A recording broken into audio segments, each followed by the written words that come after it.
சூப்பரா இருக்கு. பக்கா இந்த ஜென்ரேஷன் மூவி ஜென்சி பீப்புளுக்காக. காலேஜ் பசங்க, காலேஜ் முடிச்சவங்கலாம் செம்மையா என்ஜாய் பண்ணலாம். மற்றபடி பெரிய ஃபேமிலி வாட்சிங் மூவின்னு சொல்ல மாட்டேன். காமெடிலாம் நல்லா இருக்கு, ரொமான்ஸ் இருக்கு, காமெடி இருக்கு. ஒன் டைம் வாட்ச் தானே.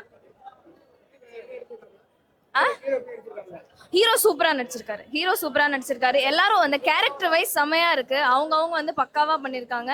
பட் பிரதீப்போட ஆக்டிங் சூப்பரா இருந்தது இந்த மூவில. நல்லா இருந்தது. சாங்ஸும் பயங்கரமா இருந்தது. எனக்கு ரொம்ப பிடிச்சிருந்துச்சு சாங்ஸ். ஓவரால் நல்லா இருந்தது. ஒரு வாட்டி கண்டிப்பா பார்க்கலாம். இல்ல போர்லாம் அடிக்கல.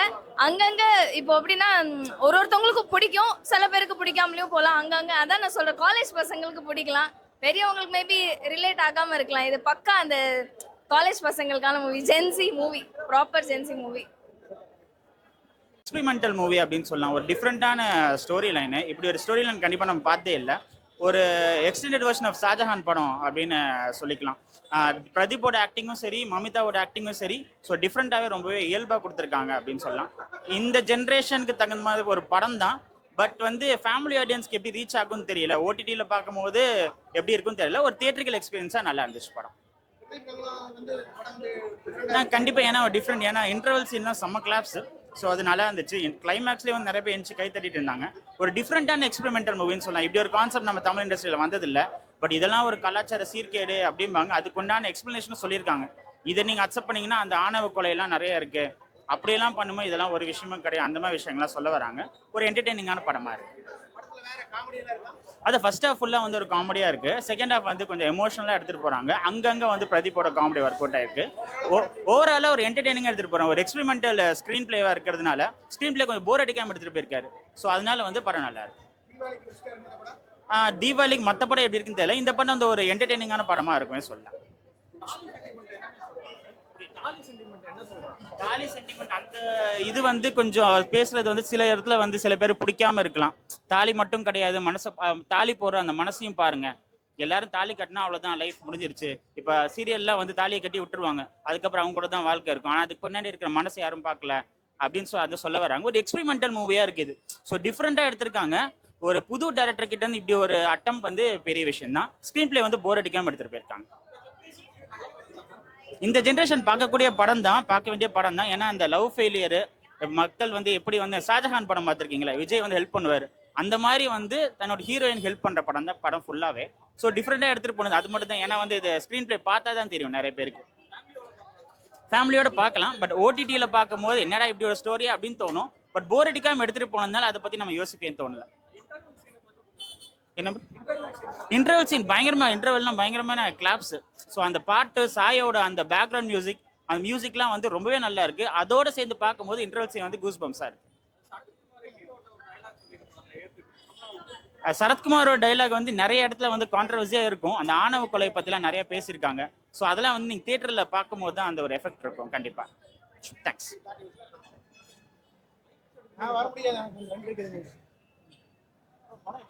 10 பேர் வருவாங்க.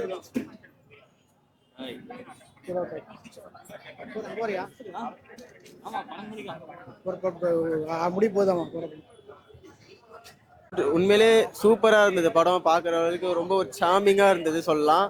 ஒரு ஒரு ஃபேமிலி என்டர்டெய்னர் அண்ட் இந்த ஜென்ரேஷனுக்கான ஒரு லவ் ஸ்டோரி சொல்லியிருக்காங்க. பிரதீப் ரங்கநாதன், மமிதா அண்ட் அவங்களோட குரூ, கேஸ்ட், டைரக்ஷன்ஸ் அண்ட் நிறைய இந்த ஸ்டோரி லைன் கொஞ்சம் டிஃப்ரெண்ட்டாக தான் இருந்தது. சொல்லப்போனால் மற்ற ஸ்டோரியை கம்பேர் பண்ணுற அளவுக்கு இந்த ஸ்டோரி கொஞ்சம் டிஃப்ரெண்ட்டாக தான் இருந்தது. ஸோ மியூசிக்லாம் ரொம்ப நல்லா பண்ணியிருக்காங்க. அண்ட் மியூசிக் நிறைய நல்லா பண்ணியிருக்காங்க. சினிமோட்டோகிராஃபி சூப்பராக இருந்தது. எடிட்டிங் கூட நல்லா இருந்தது. அந்த போஸ்ட்டு, அந்த இன்ட்ரோடக்ஷன் சீன்ஸ் எல்லாமே நல்லா இருக்கு. எல்லாமே படம் வந்துட்டு கண்டிப்பாக அனதர் பிளாக் பஸ்டர்னு சொல்லிக்கலாம். அந்த படத்தை காமெடி ஃபுல்லாக பிரதீப் ரங்கநாதன் படம்னா உங்களுக்கு தெரியும், காமெடி கலந்த ஒரு ஜானர் ஸ்டோரியாக இருக்கலாம். பிரதீப் ரங்கநாதன் படமே அப்படிதான். அதனால நம்ம சீரியஸாக நம்ம இந்த படத்தை வந்துட்டு இந்த ஜென்சின்ற ஸ்டூடெண்ட்னால ஜென்சி அந்த லவ் ஸ்டோரி வந்துட்டு நிறைய பேர் இந்த ஃபேமிலி, இந்த கேஸ்ட்டை பற்றி நிறைய பேசியிருக்காங்க. ஸோ அதனால இந்த படத்தை வந்து பார்க்கலாம். உண்மையாக நல்லா இருக்குது. ஃபேமிலியோட வந்து பார்க்கலாம். எங்கேயுமே போர் அடிக்கல. ஒரு neat love movie. Okay, comedy first half தான் காமெடி தானா, செகண்ட் ஹாஃப் தான் எமோஷனல். ஃபர்ஸ்ட் ஹாஃப் தான் காமெடி தான். அது பிஜிஎம்மா அவர் அடுத்த அனிருத்துன்னு சொல்லிடலாம், ஒன்றும் பிரச்சனை இல்லை, அது உண்மைதான், அதுக்கு ப்ரூவ் பண்ணிட்டார் மியூசிக் போட்டு. தாலி வந்து நம்ம வந்து தாலி ரொம்ப பெருசா நினைச்சிட்டு இருக்கோம், அந்த தாலிக்கு மரியாதை ஃபீலிங்ஸ் தான் மரியாதை அப்படின்னு சொல்லியிருக்காங்க. அதுதான் மெயின் இந்த படத்தோட மெசேஜே அதுதான். நம்ம வந்து தாலி ரொம்ப ரொம்ப இது சென்டிமெண்டா பாக்குறோம், அதுக்காக சென்டிமெண்ட் கிடையாது, ஃபீலிங்ஸ் தான் சென்டிமெண்ட் இங்க ப்ரூவ் பண்ணிட்டாங்க. கண்டிப்பா ஃபேமிலியோட பார்க்கலாம்.